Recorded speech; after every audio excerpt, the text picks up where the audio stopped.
Hey, what's going on, everybody? Happy Friday, and we made it to the end of the week, which is always some good news. And we will talk about some stuff today, but today's video will likely not be too terribly long, just because not much has changed from yesterday's video. So I don't want to bore you with the exact same knowledge, and nor do I feel like telling you the exact same thing over and over again, because as I'm sure you can understand, you've probably gotten the point after I, repeat myself so many times. So we'll definitely give you some information in this video that is useful, but a lot of it will be similar to yesterday's video, just to let you know kind of here at the beginning. Yeah, I think that's all. Of course, we won't have a video out tomorrow because it will be Saturday, and we do take Saturdays off, but I'll definitely be back Sunday morning with a video before we then get into next week, which, crazy to believe, will be July 16th, and Monday will. So, crazy stuff. I know I say that a lot, crazy how quick time's moving, but it's just still kind of unbelievable. So, anyway, with all that said, let's go ahead and jump into your forecast on this Friday, because I'm sure you are excited like I am to maybe get some time off, although, actually, I go to work after this, so hopefully you don't work tonight or this weekend, unlike myself. So anyway, hopefully you have a wonderful weekend that isn't quite so filled with work. Anyway, back to the weather. I think I've talked enough already. Taking a look at satellite imagery right now, we got a couple things going on out there. To note, we'll start here in the east. We just have really a big field of these cumulus clouds building as we've had some big time summer heat out here in the east today. A lot of places getting up into and near 100 degrees. So for you folks in the east, and really specifically the southeast, I should say, get kind of used to this, because this is going to build in a little bit going into early this week before potentially tapering off again. But I do see some pretty big time summer heat going throughout the next 4 or 5 days into the southeast, which you folks back out into the west and the southwest are plenty used to already.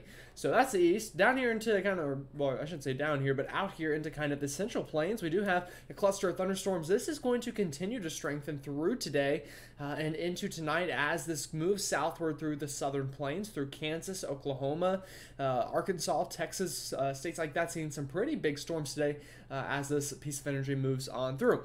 Now, the other thing I want you to notice is all of this kind of brown up here into the northern Great Plains. This is that wildfire smoke from Canada pouring back in, and I said this would happen as this low moves down, and as it's moving south, it is unfortunately bringing some big-time wildfire smoke with it. So definitely we'll have to watch that through the coming days as this cutoff low works its way further south into the lower 48. I'll definitely have to expect the return of, unfortunately, those very hazy conditions and also kind of just unsafe conditions for some folks, especially those of you with breathing problems already.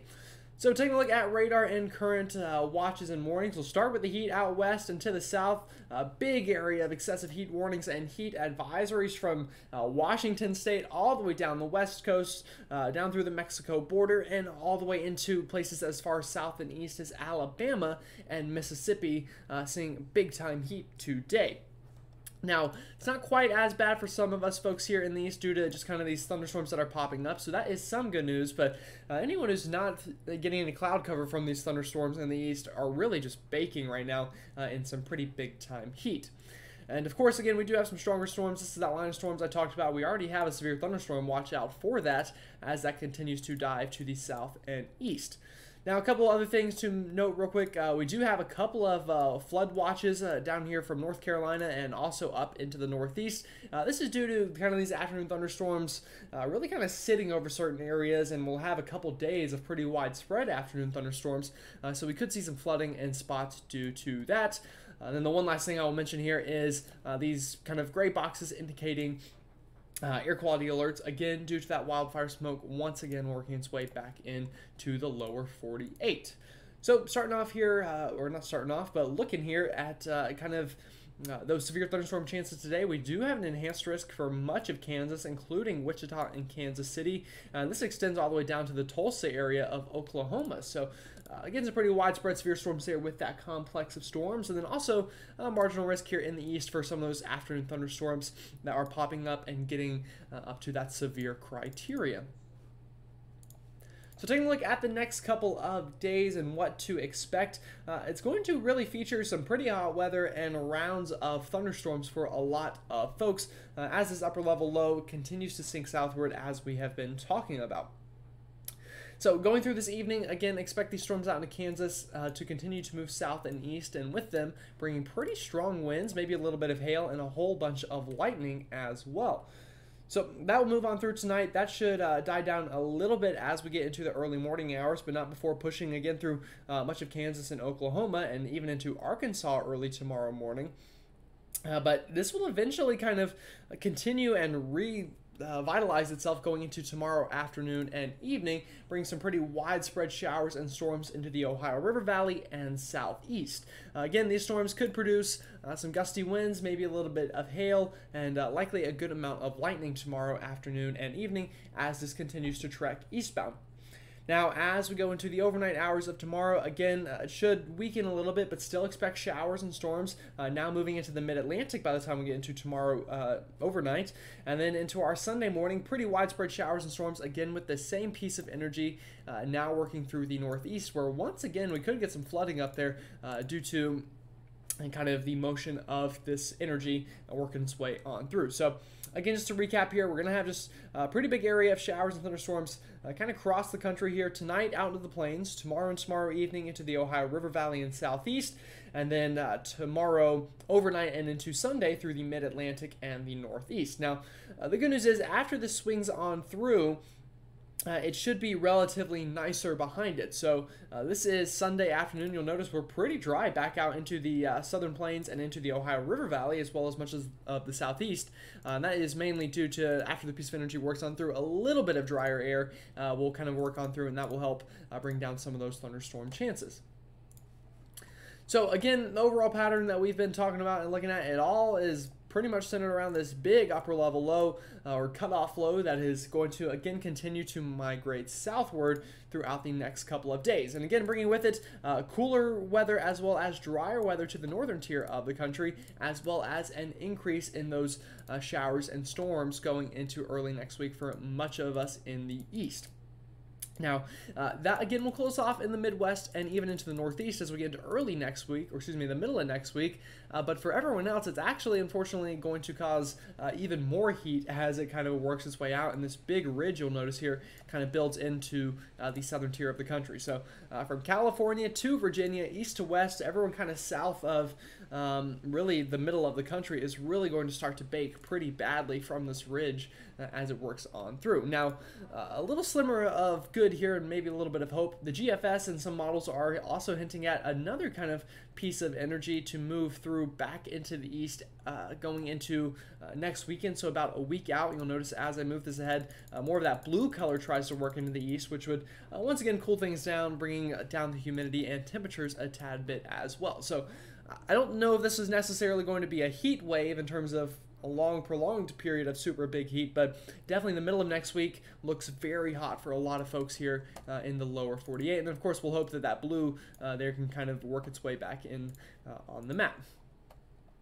So taking a look at what this means for radar, I'm going to skip ahead to Monday, which is where we left off on the other model. Again, Sunday looks relatively nice for a lot of folks after this first piece of energy works its way on through, but once this cutoff low gets a lot closer going into Monday, Tuesday, and Wednesday of next week, you'll notice the flow around it is going to likely once again increase those thunderstorm chances for a lot of folks going into early next week. So Tuesday afternoon here, for example, you'll notice pretty widespread thunderstorms here kind of along the edge of this low pressure.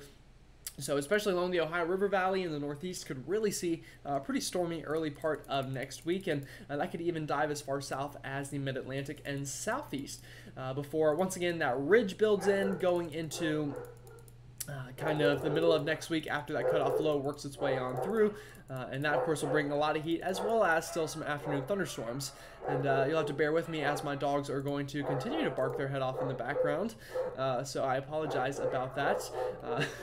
Anyway, so what does this mean in terms of temperatures? So as we go through the next week, again, this weekend will cool off a tad bit as this kind of piece of energy works on through and cools things off and brings in a little bit of drier air. So, for example, here, again, you'll notice a little bit of blue working in behind some of this energy going into this weekend from Saturday, Sunday, and into Monday. But after that, that's when this ridge really builds in, and you'll notice here, I'm sorry, they're really barking right now. Anyway, you'll notice that this red really builds in here to the southern tier of the country. It looks like my sister got them to stop, so I will thank her for that. Anyway, getting sidetracked here. So very warm weather for the middle of next week will be really likely after this upper level low kind of sweeps on through. And, you know, we'll definitely have to watch out for that. So definitely one of those weeks that you want to definitely stay hydrated going into the middle of next week. And then, again, after that, there are some signs maybe some cooler temperatures try to work their way back in going into next weekend. Now, in terms of dew points, again, we're going to get some drier dew points this weekend and early next week up here into kind of the northern tier of the country where we're going to get this upper level low to bring in those cooler temperatures as well as the drier air. So we'll look forward to that. But unfortunately, again, after the upper level low moves on through, expect these dew points to once again kind of creep back up northward and increase here into the eastern half of the country, which, of course, we're pretty used to this time of year. And those look to stay around for a little bit, but, of course, could die down again going into next weekend if another piece of energy does kind of work its way on through.